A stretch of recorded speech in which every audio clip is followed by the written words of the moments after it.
রাজনীতি এটা আসেই তো ওই যে কর্পোরেট হাউসের কারণে। এখন ধরেন হচ্ছে হলো হাউসটা হয়ে যায় হলো সরকারের আনুগত্য নিলে সে হলো সুযোগ সুবিধাগুলো পায়, তার ব্যবসায়িক সুযোগ সুবিধা পায়।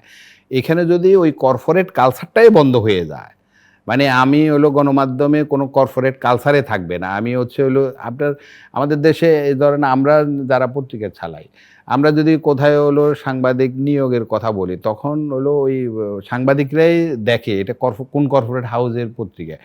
আপনার একটা নিয়োগ বিজ্ঞপ্তি দেন, আপনার হাউসের লোকজন কাজ করার জন্য আগ্রহ প্রকাশ কম করবে। কিন্তু যখন দেখব যে একটা কর্পোরেট হাউসের, তখন হচ্ছে হলো ওই ফার্স্ট ক্লাস পাওয়া ছেলেরা এসে এখানে ভিড় করবে। তাহলে এই যে আমাদের কালচারের মধ্যেও হলো পরিবর্তন আছে এবং সেখানে যাইয়া তারা কি করে?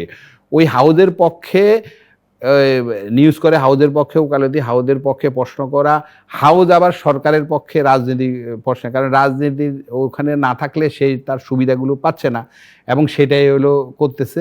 সেটা করে টোটাল অর্থে হলো দেশের মানুষের সামনে যে হলো প্রকৃত ঘটনাটা তুলে ধরা, গণমাধ্যমের যে মূল কাজ সেটা আর হয় না। সেই কারণেই হলো এখানে আমাদের মূল সংকট।